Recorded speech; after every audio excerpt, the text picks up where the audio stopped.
Alors, le socialisme français contient un ensemble de penseurs inspirés par la figure tutélaire de Joseph Proudhon, pas seulement, mais est regroupé dans, vous l'avez déjà nommé, le cercle Proudhon. Alors, il y a Édouard Berthe, Georges Valois ou Henri Lagrange. Ce cercle de pensée eut pour but de concilier le syndicalisme de Proudhon à l'action française de Charles Maurras, ou autrement dit, de concilier plus ou moins le socialisme au nationalisme monarchiste, bon, dans un contexte bien précis, bien méconnu aujourd'hui. Mm. Alors ma question, la synthèse proposée ici par le cercle de Proudhon ne repose-t-elle pas sur une certaine superstructure inavouée?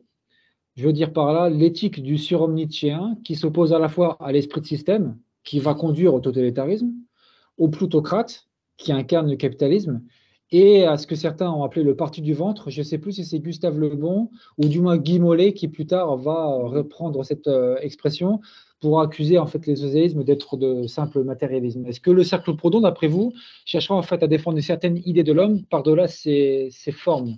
L'éthique du surhomme nietzschéen qui s'oppose à l'esprit de système. Alors là, ils vont chercher ça, c'est chez Sorel, qui n'a pas directement participé au cercle Proudhon, mais qui en était l'inspirateur, et Berthe était un de ses amis, donc il était un peu malgré lui le parrain de ce cercle. D'ailleurs, un banquet avait été organisé par les Camelots du Roi et les syndicalistes révolutionnaires en son honneur, et il n'est pas venu, parce qu'il ne voulait pas parrainer.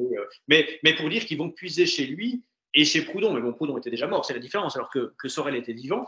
Et Sorel se référait beaucoup à Nietzsche et à Bergson dans un certain vitalisme, et il est vrai qu'on pouvait percevoir une crainte du totalitarisme, mot qui, je crois, n'existait pas de toute façon, mais disons, il y avait une Non. méfiance envers l'État. Ça, c'est intéressant, parce que les socialistes classiques de la même époque, les Jaurès, enfin, n'avaient pas forcément cette même méfiance, parce qu'ils voyaient l'État comme le pourvoyeur d'une certaine justice sociale. Et c'est la fameuse phrase de je crois que c'était Lacordaire, entre le faible et le fort, c'est la liberté qui opprime et la loi qui libère. C'est très socialiste dans cette pensée-là. Mais les Soréliens, les gens du cercle Proudhon ne pensaient pas comme ça pour deux raisons. D'une part, il y a les gens qui venaient de la droite, enfin les monarchistes, et les monarchistes, en tout cas les monarchistes de cette famille-là, en rapport à l'État, à mon avis, ils idéalisent pas mal de choses dans les institutions d'Ancien Régime, mais ils n'ont pas tort sur toute la ligne, c'est-à-dire qu'ils considèrent que l'arrivée de la République, c'est non pas un totalitarisme, parce que le mot était inconnu, mais disons une prise de pouvoir de l'État excessive.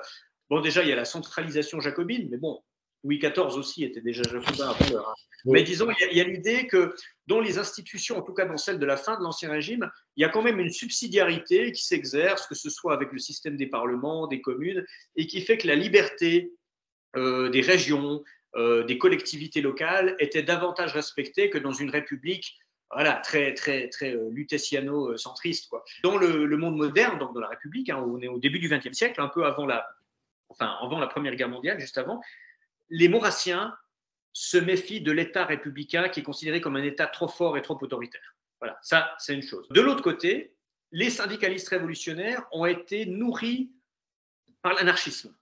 Alors, eux aussi se méfient de l'État. Pour d'autres raisons, mais enfin, pour des raisons presque encore plus radicales, les monarchistes disent l'État républicain est trop fort, et les anarchistes répondent l'État, quel qu'il soit, est illégitime. Donc c'est juste une radicalisation par les seconds de la position des premiers. Donc oui, pour cette raison-là, ils s'opposent à l'esprit de système, et philosophiquement, ceux qui ont lu Sorel vont le traduire par le surhomme nietzschéen, alors qu'il n'est pas du tout un aristocrate, comme on peut le voir aujourd'hui encore dans certaines pensées d'extrême droite, mais qui est comme plutôt une réalisation de l'homme et qui passe aussi par une héroïsation de l'homme populaire, de l'ouvrier. Donc on n'est pas du tout dans la vision d'extrême droite, on s'en fout. Mais on est dans une vision qui n'est pas la gauche victimaire et plaintive telle qu'elle existe aujourd'hui. C'est plutôt la gauche qu'on va retrouver ensuite, je ne sais pas, dans l'art soviétique du réalisme socialiste, plutôt que dans le wokisme de gens qui réclament le droit d'être laid, gros et en mauvaise santé. C'est pas tout à fait pareil. Mais oui, ça c'est pour le premier point. Le matérialisme, alors là je dirais que c'est peut-être l'apport plus de droite, parce qu'évidemment la gauche marxiste historiquement, elle est matérialiste et elle n'a aucun complexe à l'être. Les syndicalistes révolutionnaires alliés aux monarchistes ont dit non mais enfin l'homme est plus que ça, même le prolétaire est plus que ça, enfin on a un idéal quoi. Je trouve ça très beau parce que je pense que la politique c'est aussi des idéaux. Néanmoins, je m'en méfie un petit peu parce que c'est l'argument qui, aujourd'hui encore, et jadis déjà, était utilisé par une certaine droite pour faire taire les revendications socialistes. Lamartine disait « Méfiez-vous de ces socialistes, ce sont des idéologies de chair, de ventre, de pain et de salaire. » Je ne sais plus quelle était l'expression. Sous-entendu, tout ça est bas, tout ça est mesquin. Et l'ennui, c'est qu'on a retrouvé ça il y a quelques années encore dans les critiques bourgeoises contre les manifestations gilets jaunes. Dès qu'il était question de frigo vide, on disait « ouais, mais regardez, ces gens-là ne fonctionnent qu'avec le Restomar, ce sont des consommateurs, ce sont des animaux, enfin il leur faut une espèce de Descendants. de choses à manger ».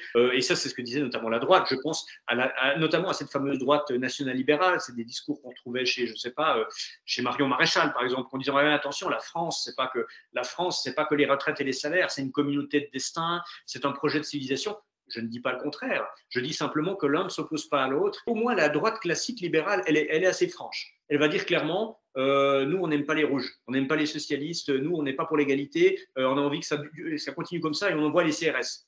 La droite nationale libérale, qui est un peu populiste et puis qui est patriote, enfin elle prétend l'être, donc du coup elle ne peut pas non plus taper sur le peuple, elle ne va pas dire nous sommes capitalistes.